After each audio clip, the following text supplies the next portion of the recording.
All right, so here's where I want to start to get really kind of practical, right? So last week we came up with the idea of start with why, right? Like, why do I want to save? What is my end goal? Start with the end in mind. And, a lot of people will say, like, oh, I want to, someday I want to have $1 million. I want to have $1 million to be able to invest in. Sometimes it's an arbitrary number, sometimes it's very specific for a reason. One way that I like to look at things, if I say I can get a 10% yield on my money pretty consistently year over year, what do I want to be able to live off of?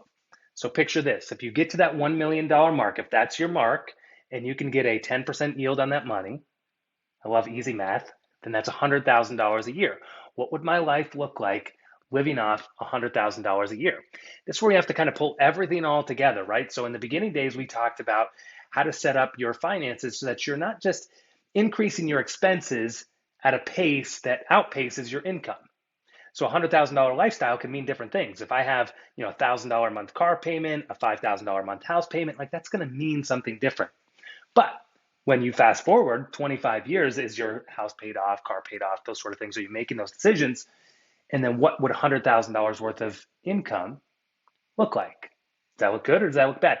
Somebody put in the comments, 3 million. I can't retire without 3 million. So I put these two calculators back side by side here for you to kind of take a look at. So if your goal was, hey, 25 years from now, and this is with the power of, if you're not necessarily young, but you have influence over people that are, you need to be bringing this lesson to them, because holy hell, the power of time and compounding interest is absurd.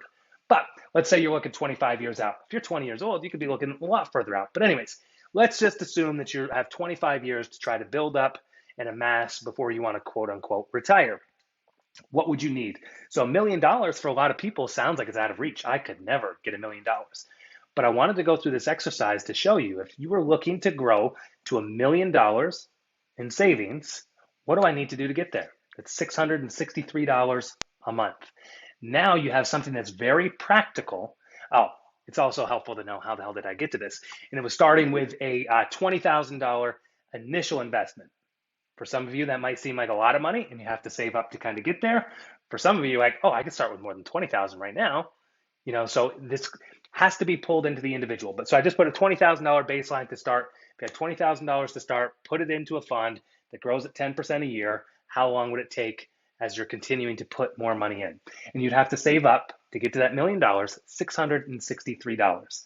Now, for you, you break down, what are you doing to generate income now? Is there a way that you could generate more income? Is there a way that you can cut costs to be able to get to that number, to be able to save?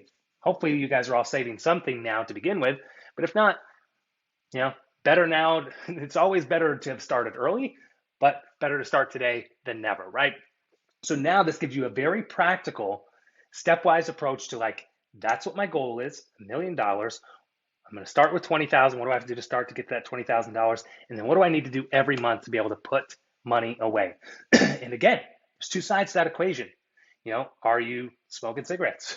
Are you going out partying? Are you going out for a $5 Starbucks drink every day? Are you eating out 2-3 times a day? Are there places to have 15 Hulu subscriptions? Are there places that you can cut costs to be able to aggregate into that savings? And is there ways that I can increase my income? Can I go and get a raise? Can I work an overtime shift? Can I pick up a side hustle, right? What do I need to do to get to that number every single month? And as time goes on, hopefully you're growing in your job and you're growing in your ability to increase your income, and it will get easier and easier to hit this number. Now, for the people that said I need to hit $3 million, it's a different bracket, right? It's a different goal.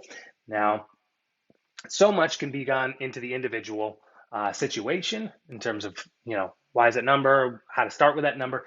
But here's what it was if you were just looking at getting a 10% yield on your money year over year to get the numbers that you want. So I'd love to start up some conversations about this. You can hit me up if you want to kind of go deeper into your individual situation and tips and tricks and strategies and all that kind of stuff. I'm excited to show you also how I like to use real estate to blow those 10% returns out of the water and compress this down a lot more. Stay tuned for more. Like, follow, subscribe, share with your friends, share with somebody else that needs this information, could use this information, and especially when we're talking about compounding interest, getting people started young. So it's never too young to start this stuff. All right. Thanks a lot, guys. Till next time.